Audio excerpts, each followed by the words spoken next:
오늘 우리에게 주시는 하나님의 말씀은 고린도전서 15장 3절에서 8절 말씀입니다.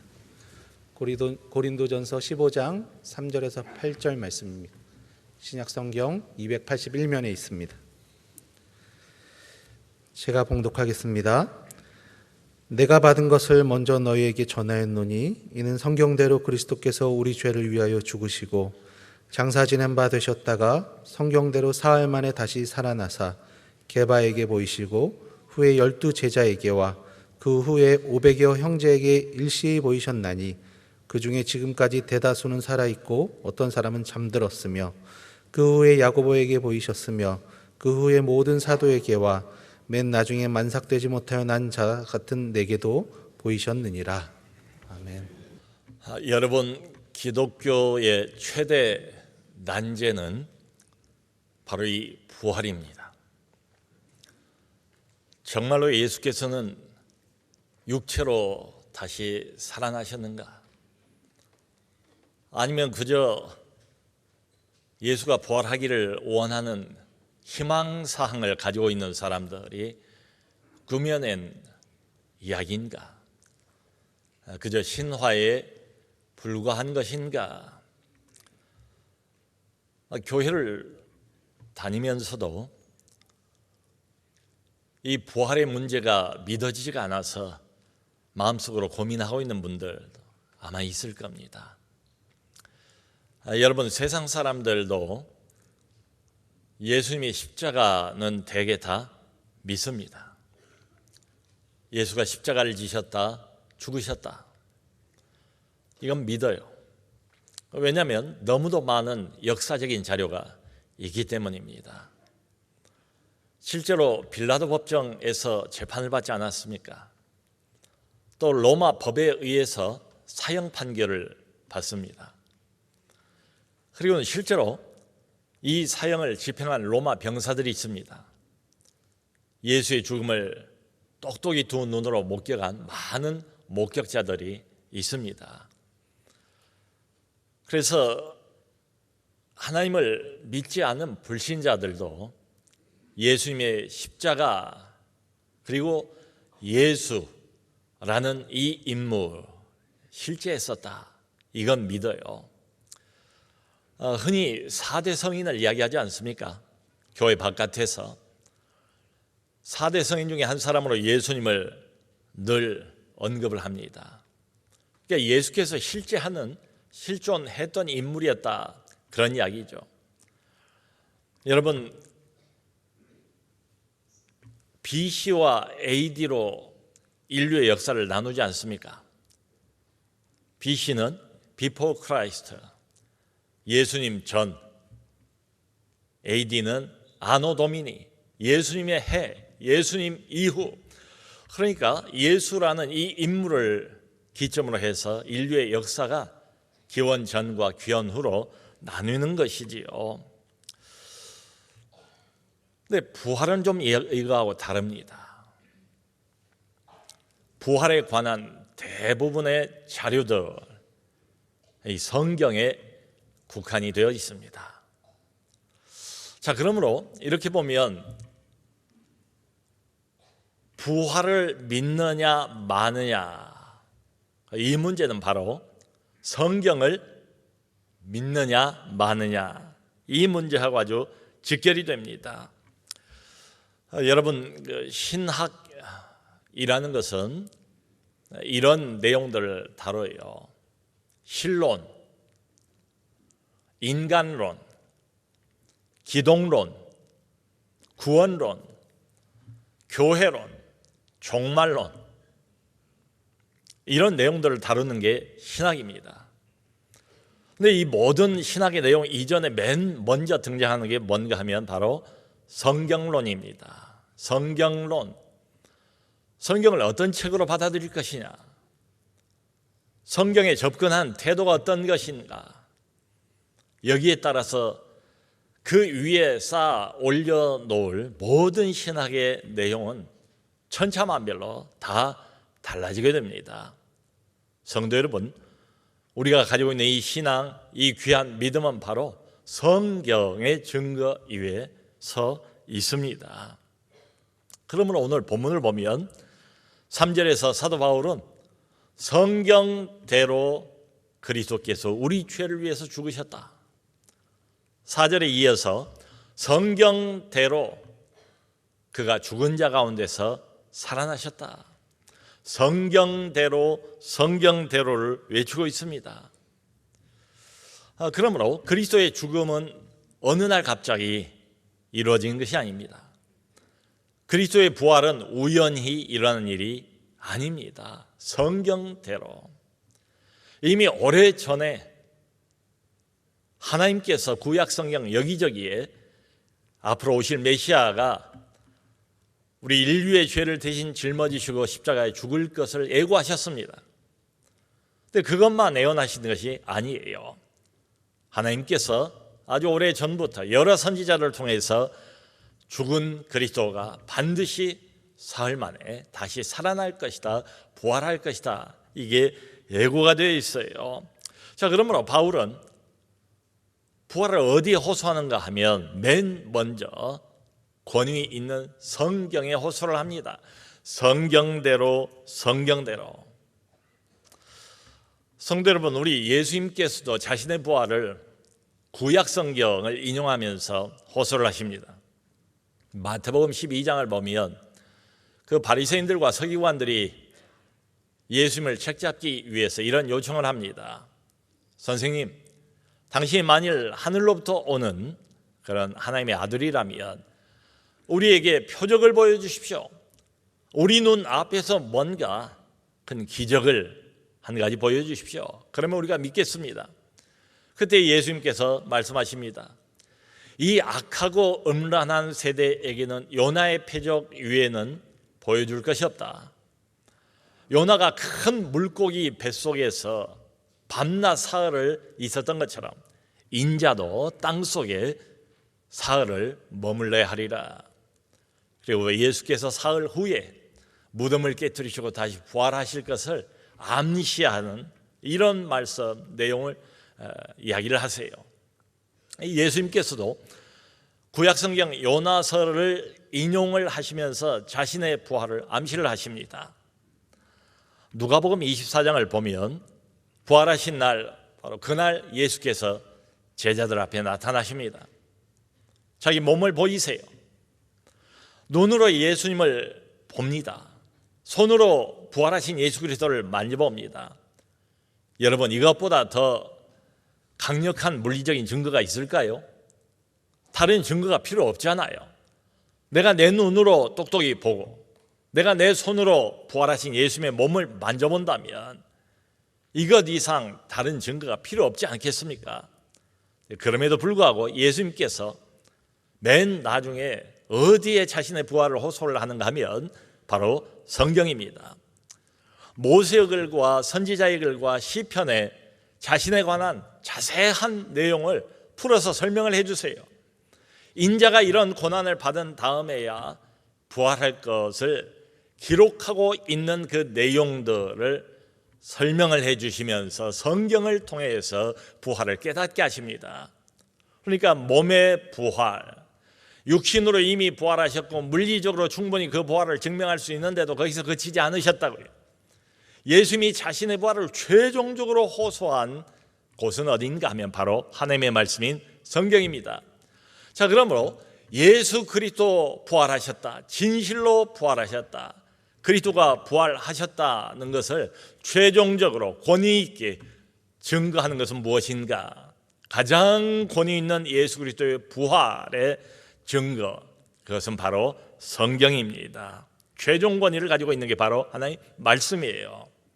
자, 그러므로 여러분, 만일에 성경을 믿지 않는다면은 영원토록 이 부활은 미스테리로 남을 겁니다. 결코 아무리 애를 써도 풀리지 않을 거예요. 생각해 보세요.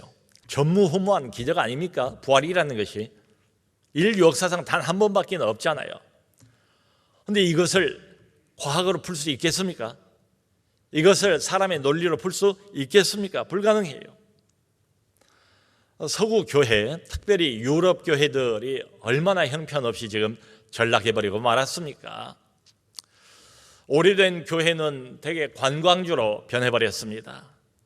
그걸 유럽 어느 나라를 막론하고 점점 이슬람으로 개종하는 사람들이 많아지고 있습니다. 우리나라도 예외가 아니죠.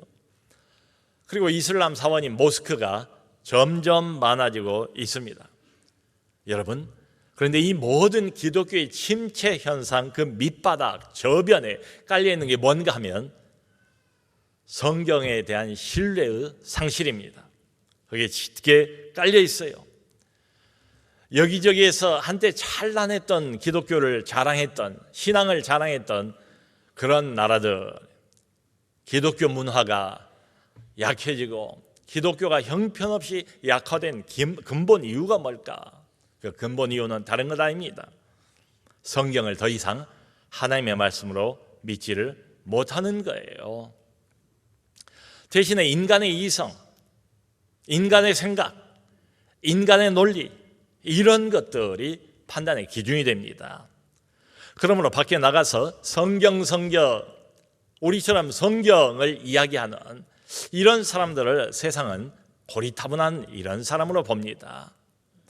자꾸 성경, 고지고대로 성경을 하나님 말씀으로 받아들인다면 약간 지성이 모자란, 지력이 떨어지는 이런 성경 맹신주의자들, 이렇게 볼 겁니다. 여러분, 지난 20세기에 가장 위대했던 복음 전도자 중에 한 사람이 빌리 그레암 목사님이셨다. 여기에 대해서 이유가 없을 것 같아요. 소위 말하는 빌리 그레암 크루세이드, 대규모 복음 전도 집회를 그분의 생애 동안 약 471회 시도를 했습니다. 온 세계 약 130여 개국에 가서 복음을 전하고 수십억 명에게 하나님의 말씀을 전했습니다. 1973년도에는 서울 여의도에서 대규모 군중 집회를 열었지요. 4박 5일 동안 집회를 열었는데 그 기간을 통해서 무려 10만 명이나 되는 어마어마하게 많은 사람들이 회심을 하는 놀라운 역사가 있었습니다. 그런데 여러분, 이 빌리 그레암도 젊은 시절에 성경에 대한 회의를 가졌어요. 나이 30이었을 때입니다. LA에서 대규모 복음 전도 집회를 준비하고 있는 때였어요. 근데 불현듯 젊은 빌리 그레암 마음속에 이런 의문이 들었습니다. 과연 이 성경을 믿을 수 있는 것인가? 믿을 수 있는 것인가? 근본적인 질문에 부딪히게 된 거지요. 그 질문에 대해서 스스로 확신을 할 수가 없었습니다. 확답을 내릴 수가 없었습니다. 그래서 정말 고문을 받는 것처럼 괴로웠다고 해요. 더군다나 한때 자기하고 아주 절친이었고 복음 전도자였던 찰스 템플턴이라는 사람이 있습니다. 이 찰스 템플턴도 빌리 그레암처럼 아주 장래가 촉망이 되는 젊은 전도자였어요. 그런데 이 의문에 부딪혀서 이 난제를 풀지를 못했습니다. 결국 그는 나중에 성경에 등을 지고 회의론자로 돌아서고 말았습니다. 그 찰스 템플턴이 젊은 빌리 그레암을 보고 이렇게 이야기를 하는 것입니다. 여보게 빌리, 자네는 50년이나 이 시대에 뒤져 있네. 아무도 더는 성경이 하나님의 영감으로 기록된 말씀이라고 믿질 않네. 자네 신앙은 너무도 순박해. 이제 빌리 그레암은 알았습니다.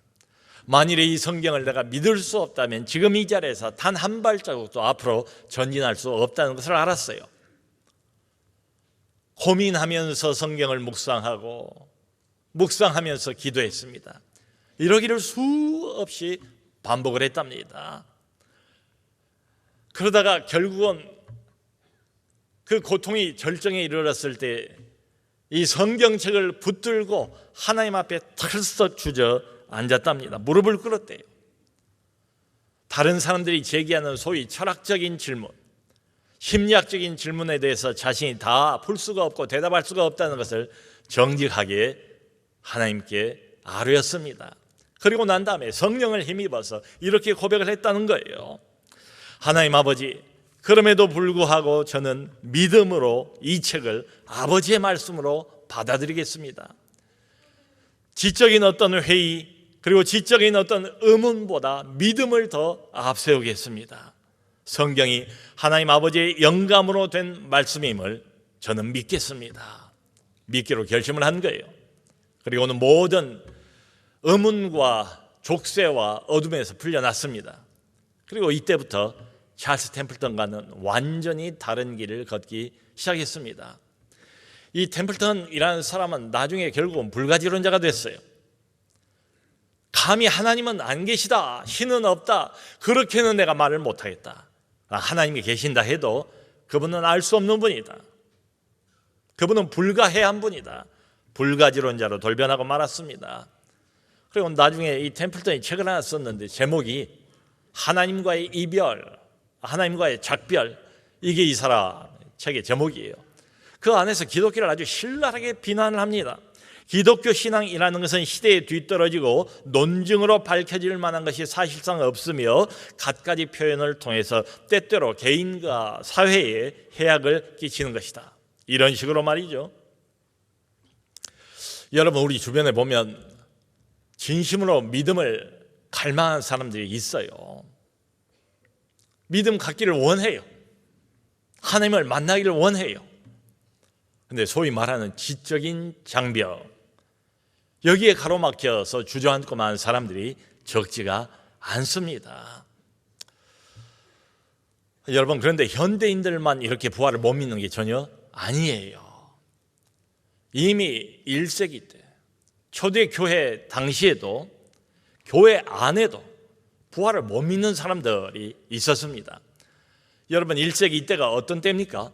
최초의 부흥의 시대 아닙니까? 성령이 기름 붓듯 교회 위에 부어진 시대 아닙니까? 그야말로 성령이 충만한 시대가 바로 1세기 초대교회 당시입니다. 그럼에도 불구하고 교회는 나온 사람들인데 다른 건 모르겠는데 예수 그리스도의 부활, 육체의 부활, 이것은 믿을 수 없다, 이렇게 함부로 이야기를 하고 교회를 혼란스럽게 만든 사람들이 그때 당시도 있었습니다. 여러분, 고린도전서 15장을 흔히 그래서 부활장 이렇게 불러요. 전체가 다 부활에 관한 이야기예요. 여기 15장 12절을 보면 바울이 고린도 교인들을 향해서 호통을 치며 꾸중을 한 장면이 나옵니다. 어찌하여 너희 가운데 어떤 사람들은 죽은 자 가운데서 부활이 없다 하느냐. 이미 고린도 교회 안에도 나는 예수를 믿어 신앙 고백을 하는 사람들입니다. 그럼에도 불구하고 부활은 못 믿겠다, 대놓고 그렇게 이야기하는 사람들이 있었다는 거지요. 어찌하여 너희 가운데 어떤 사람들은 부활이 없다, 죽은 자 가운데서 다시 사람이 살아난다는 건 못 믿겠다, 이렇게 말하는 사람들이 있느냐. 그러면서 바울이 먼저 외치는 것은 뭔가 하면 성경대로 그리스도께서 우리 죄를 위해서 죽으셨다. 거기서 끝나지 않는다. 성경대로 그리스도가 죽음을 이기고 다시 부활하셨다. 성경대로예요. 그 장례식에 가면 종종 거의 그렇습니다. 두 가지를 이야기를 합니다. 어제도 장례식이 있었고 또 내일도 장례식이 있습니다. 가면 반드시 그런 이야기를 하게 돼요. 뭔고 하니 예수 그리스도께서 우리 죄를 대신 짊어지시고 십자가 위에서 죽으셨습니다. 그리스도의 죽으심으로 우리의 죄사함이 이루어졌습니다. 그리고 우리는 영생을 얻게 되었습니다. 그거 한 가지 하고, 그리고 그리스도께서 죽은 지 사흘 만에 다시 부활하셨습니다. 그리스도의 부활은 부활의 최초 열매일 뿐입니다. 우리도 장차 다 나중에 부활하게 될 것입니다. 그리스도 다시 이 땅에 오신 그날 무덤이 열리고 무덤을 이기고 우리 모두도 다시 부활하게 될 것입니다. 그러므로 우리가 부활 소망을 가지고 남은 생애를 살아갑시다. 항상 이 두 가지를 이야기를 합니다. 여러분, 그리스도의 죽음, 그리스도의 부활, 이 두 개가 뭡니까? 바로 복음입니다. 복음의 핵심이 뭡니까? 그리스도가 나를 위해서 죽으셨다. 그 죽으신 그리스도가 나를 위해서 다시 살아나셨다. 좋은 소식입니다. 새로운 시대가 왔습니다. 은혜의 시대가 열렸습니다. 은혜의 시대에 모든 세상 사람들이 들어야 할 복된 소식은 딱 이 두 가지입니다. 그리스도가 우리 죄를 위해서 죽으셨다. 죽으신 그리스도가 사망 권세를 짓밟으시고 다시 부활하셨다. 아멘, 아멘. 성도 여러분, 생각해 보세요.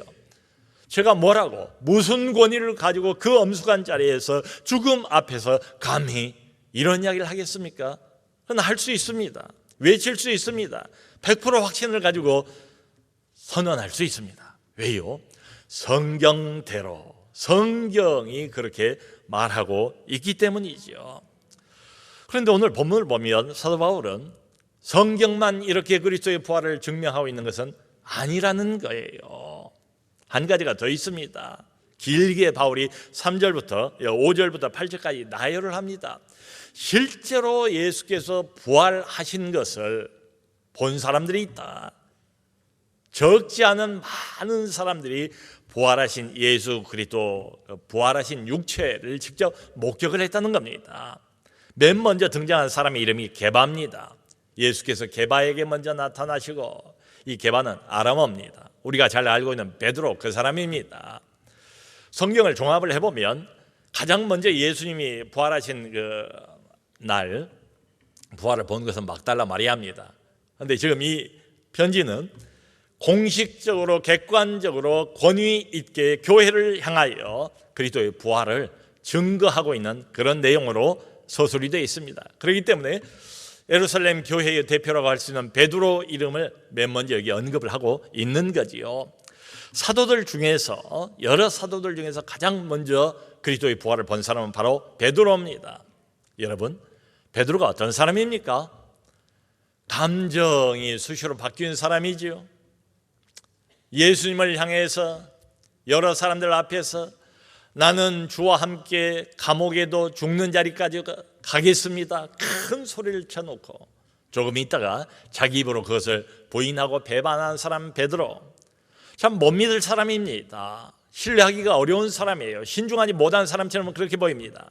그런데 이런 베드로가 나중에 정말로 초대교회에 흔들리지 않는 반석, 든든한 믿음의 바위 같은 사람으로 바꿔지지 않습니까? 어떻게 해서 이 사람이 이렇게 바꿔졌을까요? 이유는 한 가지입니다. 바로 부활하신 그리스도를 자기 두 눈으로 똑똑하게 보았기 때문이지요. 그 뒤에 12제자에게 나타났대요. 그 뒤에 또 500여 형제에게 일시에 나타났다고 기록하고 있습니다. 여러분, 예수 그리스도를 너무나 그리워한 나머지 한두 사람 정도가 예수님이 정말로 부활했는가 보다 그 부활을 착각할 수도 있지 않겠습니까? 예수님의 부활을 환상으로 볼 수도 있지 않겠습니까?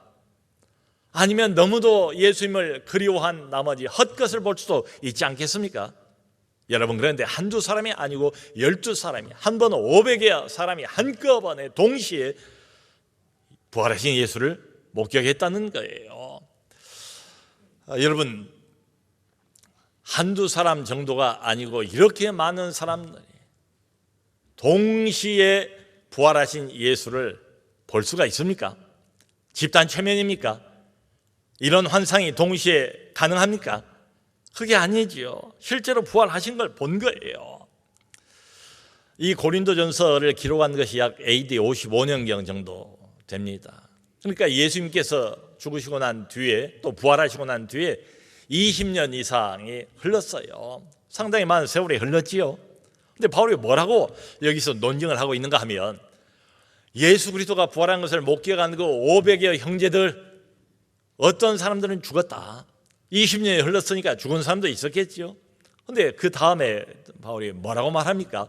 하지만 한꺼번에 예수 그리스도의 부활을 봤던 그 많은 사람들 태반이나 아직 살아있다. 목격했던 대부분의 사람들이 아직도 살아있다.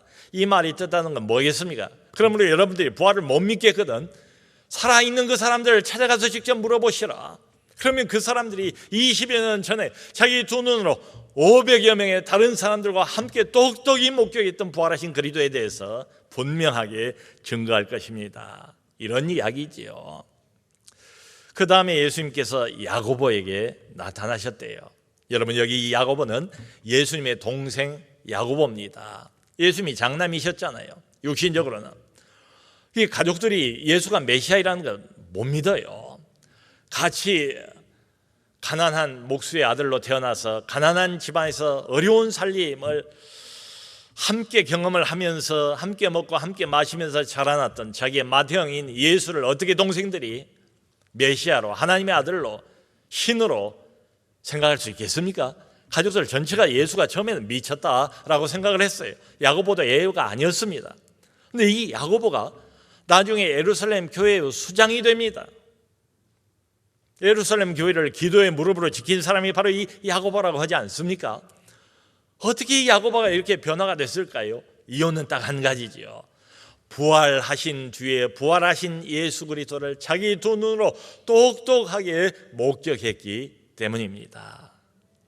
그리고 맨 마지막에 만삭되지 못하여 난 자 같은 나 바울에게 그리스도가 나타나셨느니라. 만삭되지 못하여 난 자, 10달을 채우지 못하고 먼저 난 자, 그래서 뭔가 좀 늘 모자란 사람, 자기를 지극히 낮추는 겸양의 표시 아니겠습니까?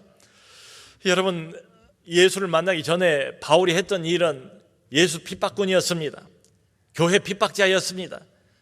교회를 멸절시키기 위해서 다메섹을 향하여 대제사장들에게서 정식 공문을 받아가지고 말을 타고 의기양양하게 살기 등등하여 가고 있던 바울 아니었습니까? 그걸 바울은 늘 평생을 잊지 않고 기억을 했어요. 내가 이런 사람이었는데 나는 사도라 부름을 받기가 참 어려운 사람이다. 다른 사도들과 어깨를 견주기가 어려운 사람이다. 마치 만삭되지 못하여 난 자 같은 나였다. 그런데 이 바울이 어떻게 해서 변했습니까? 이 사람이 나중에는 예수의 사도가 되지 않습니까? 하나님의 일꾼이 되지 않습니까? 온 세계의 선교사가 되지 않습니까? 어떻게 해서 바울의 인생이 이렇게 한꺼번에 180도 방향전환을 하게 되었습니까? 원인은 하나밖에 없습니다.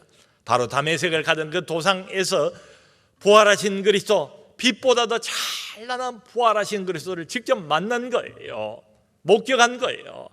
말을 타고 가다가 의기양양했던 바울이 그냥 말 아래로 거꾸로 떨어지지 않습니까? 그 이후로 바울의 인생은 바뀌었고 어디를 가든지 그리스도의 부활을 외치는 부활의 사도가 된 것입니다.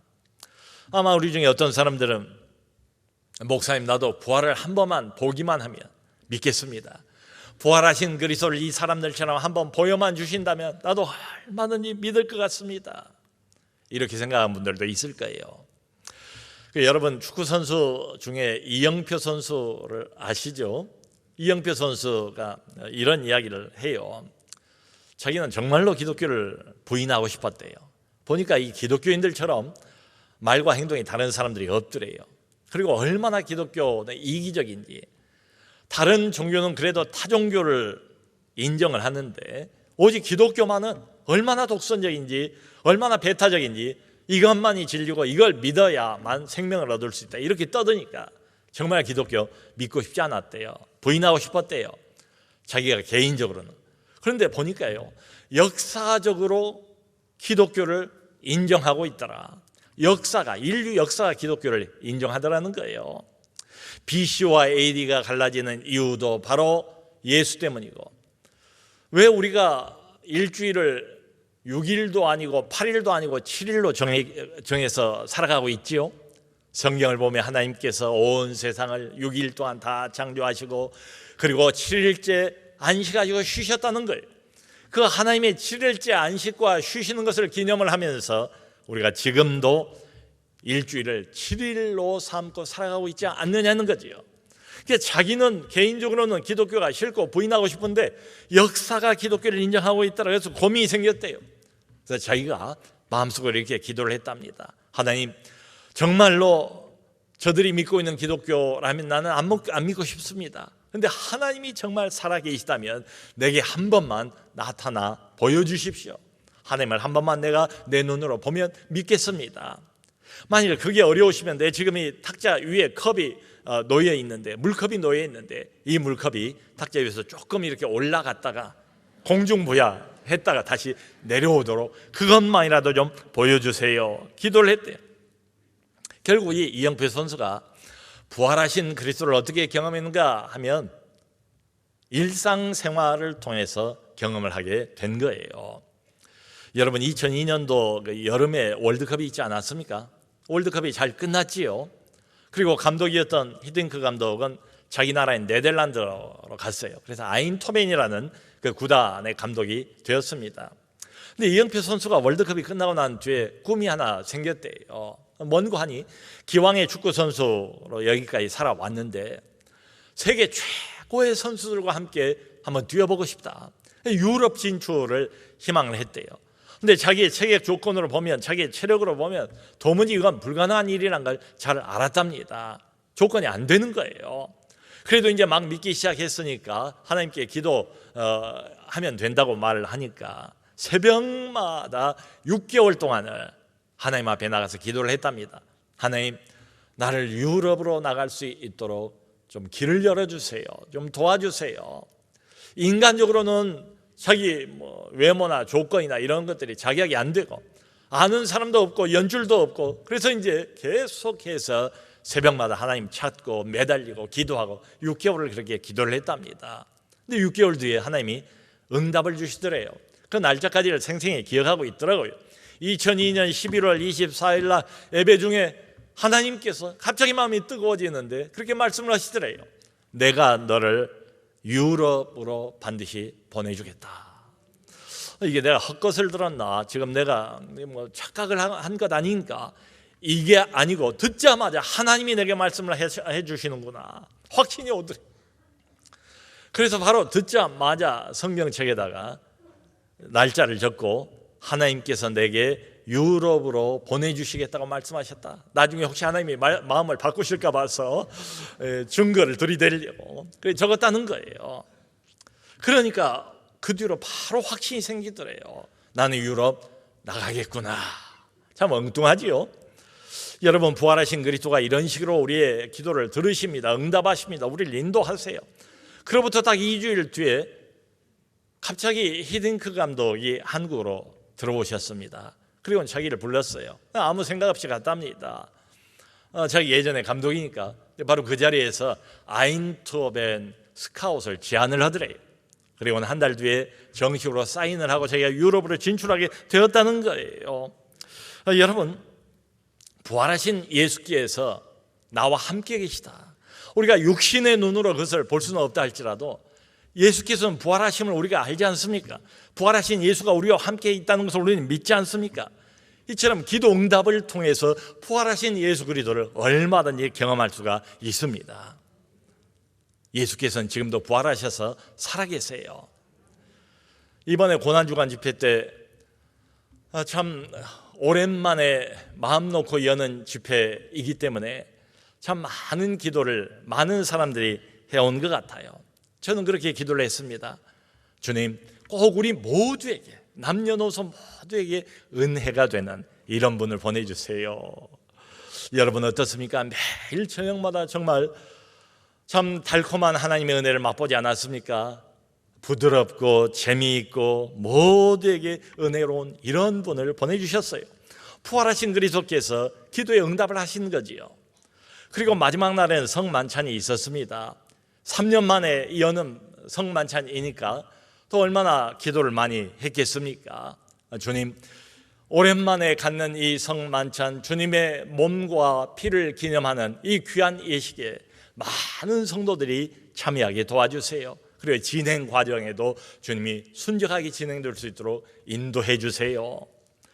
여러분, 그날 우리 권사님들이 떡과 잔을 준비를 하면서 평소보다 많이 올 것을 예상을 해서 준비를 했어요. 근데 정작 그보다 훨씬 더 많은 100명 이상의 사람들이 더 와버렸어요. 떡과 잔이 갑자기 부족하게 되었습니다. 근데 지혜로운 우리 권사님들께서 미리 여분을 준비해 놓으셨고 그 여분을 급하게 가져다가 떡과 잔을 채워서 아무 어려움 없이 무사히 성만찬을 마칠 수가 있었습니다. 그리스도 예수께서는 부활하셨고 부활하신 예수께서는 교회와 함께 하시고 지금도 우리의 기도를 들으시고 이렇게 응답을 해 주십니다.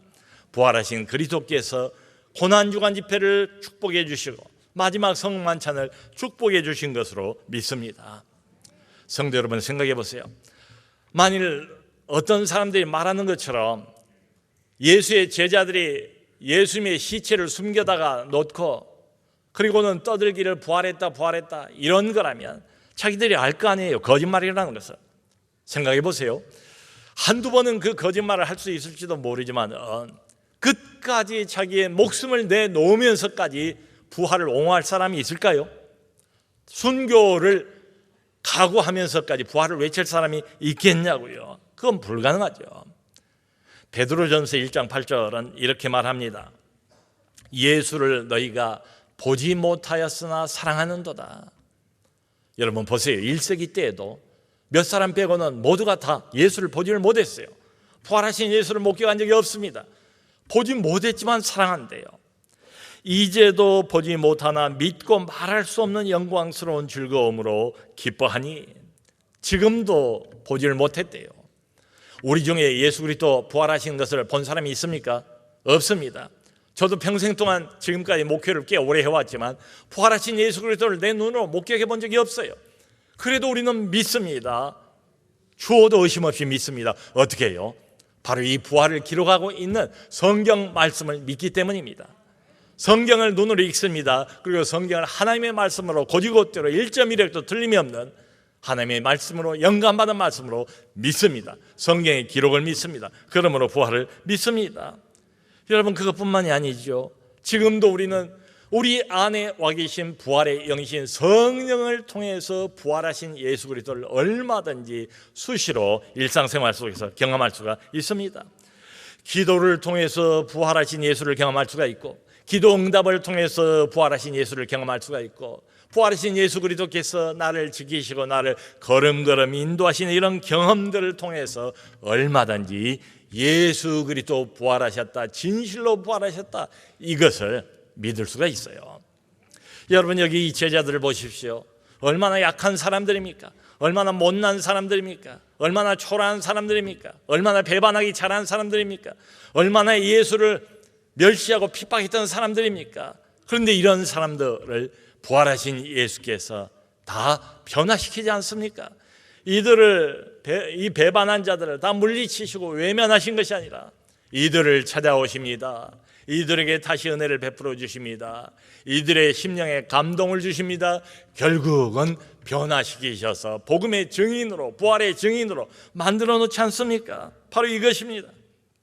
성도 여러분, 우리처럼 못난 자, 우리처럼 약한 자들, 수시로 넘어지기 잘하는 사람들, 예수를 고백하고도 금방 뒤돌아서면 예수를 배반하는 이런 사람들, 정말로 쓸모없어 보이는 이런 사람들 아닙니까? 우리 자신을 볼 때 부활하신 예수께서 이런 자들을 내버려 두지 않습니다. 고쳐서 쓰십니다. 변화시켜서 쓰십니다. 이게 부활하신 이분의 주특기예요. 그러므로 사랑하는 성도 여러분, 우리가 아까 외쳤던 것처럼 예수 그리스도 부활하셨습니다. 진실로 부활하셨습니다. 부활하신 그리스도께서 교회의 머리가 되심을 믿습니다. 우리와 함께 하심을 믿습니다. 걸음걸음 우리와 동행하시는 부활하신 예수 그리스도, 가장 겸허한 마음으로 그분을 의지하시고 그리고 부활하신 그리스도와 동행해가는 우리 모두가 될 수 있기를 주님의 이름으로 축원합니다.